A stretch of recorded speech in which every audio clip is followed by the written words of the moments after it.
welcome back to my channel, and if you're new here, welcome. I'm Kat and I make videos related to luxury, lifestyle and fashion. So if you enjoy such videos, remember to subscribe and let's get started.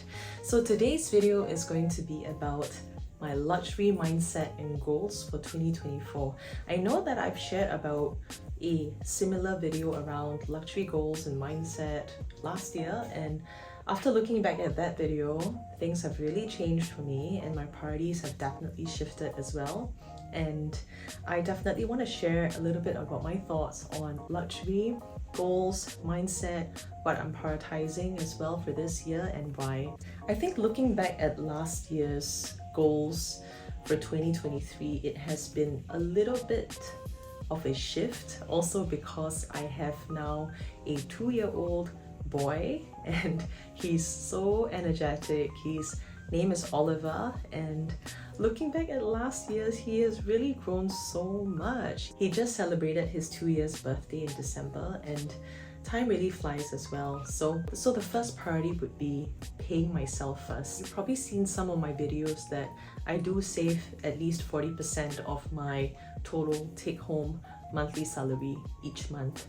Paying myself is definitely something that I want to fully prioritize on, and how I commit to doing that is I have specific places that I would park my money in. What I'm trying to say is that saving has to be a commitment, and it's something that I gyro out. It's something like I don't voluntarily transact every start of the month, but it is something that I know if, let's say, I were to depend on my own flesh to transact that amount out every single month, I don't think that I have the discipline to follow through and commit to it every single month, year on year.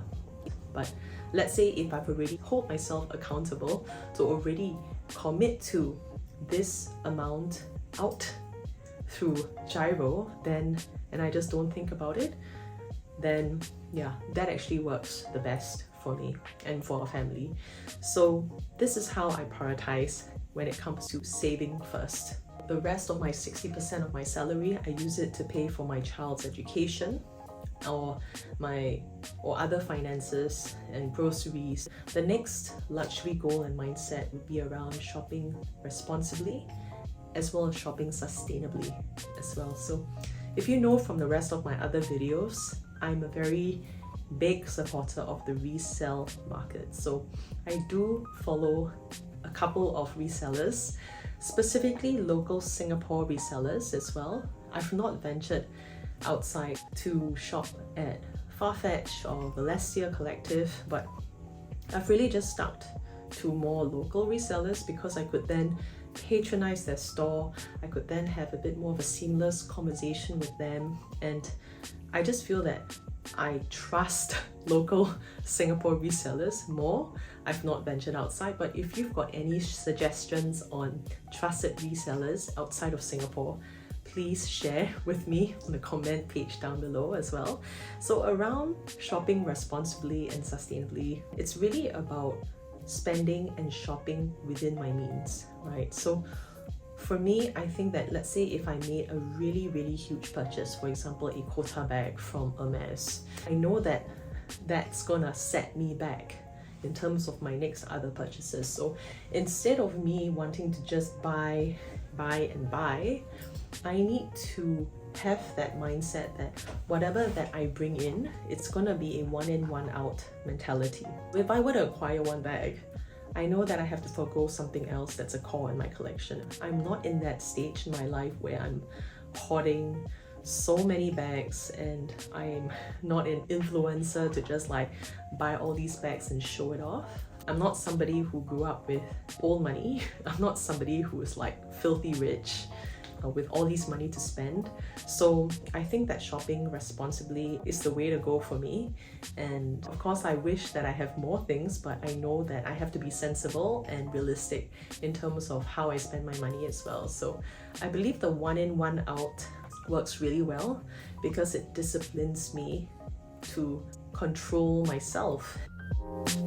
to really explore that world of fragrances as well as jewelry. I noticed in like the recent years I've been gravitating towards more fine jewelry instead of costume jewelry and just buying in terms of quantity. I want to continue curating my collection specifically in regards to the jewelry segment, because that's an area that I really love, and I feel that jewelry is something that's really personal. I was not thinking about resale value. I think once you acquire a jewelry piece, automatically when you think about resale value, it just drops by 50% or nothing at all. So it definitely is a very personal decision to own diamonds or to buy diamonds.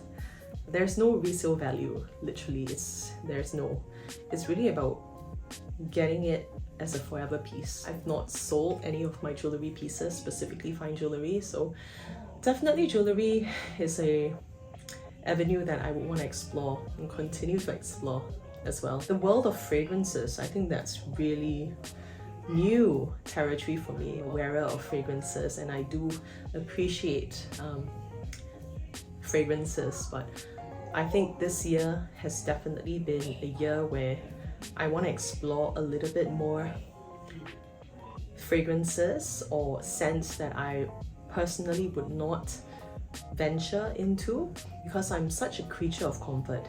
In fact, the very first perfume that I've ever owned would be the Anna Sui fragrance. So that's her original fragrance, and I still have it until this day.